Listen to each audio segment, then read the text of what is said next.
Very few ask about other animals. They're all here to see the polar bears. People travel across the world to the small village of Kaktovik on an island at the edge of the Beaufort Sea. They spend great effort and expense to get here, all with the hope of seeing these massive and majestic bears up close and in the wild. Beautiful, powerful, very smart.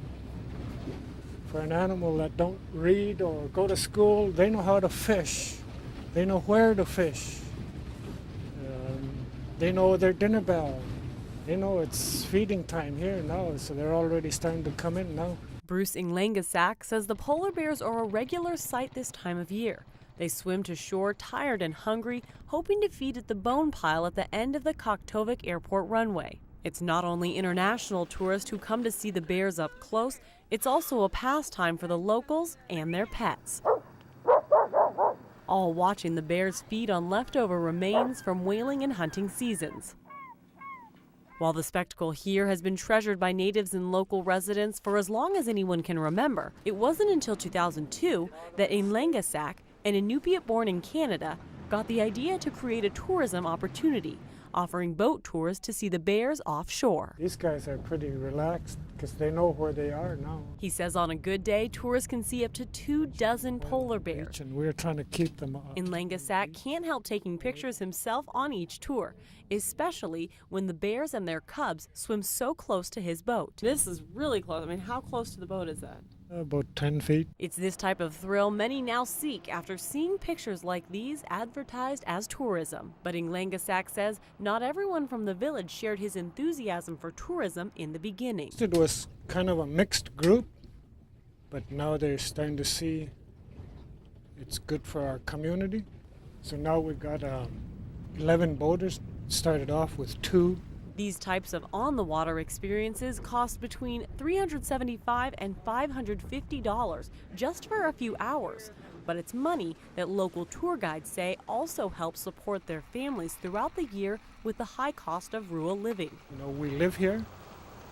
We've got to pay our bills. As more tourist-filled boats hit the water, each with the goal of an up-close encounter with bears, the U.S. Fish and Wildlife Service wants to ensure danger is avoided. Polar bear viewing was happening already. You know, people were figuring it out that bears are there and they were coming there. It's our goal to ensure that it's conducted in a safe and legal manner. Susie Miller has been visiting Kaktovik for a decade, collecting data on the polar bears, their age, sex, and population count.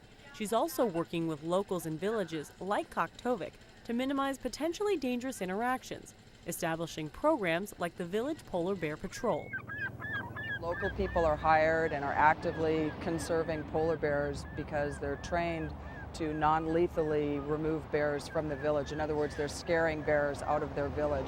Obviously, that's a huge benefit for human safety. The federal agency and some longtime residents say the number of polar bears living along Kaktovik shore is growing. We believe that that's related to ice and their availability to hunt successfully. When the ice recedes in the summertime, most of the bears go with the ice, but if they do remain with the ice, they have less opportunity to hunt seals.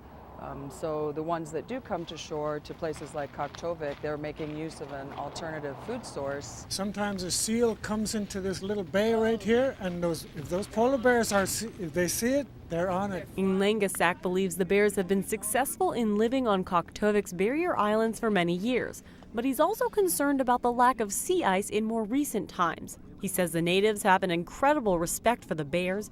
Both bears and villagers in many ways share the same challenges with depleted food sources and changing Arctic conditions. These animals, they got a tough life out there. The bears and the natives here often come within feet of one another when a whale is taken and brought ashore. Discarded bones and scraps are left as an offering for the bears when there is plenty.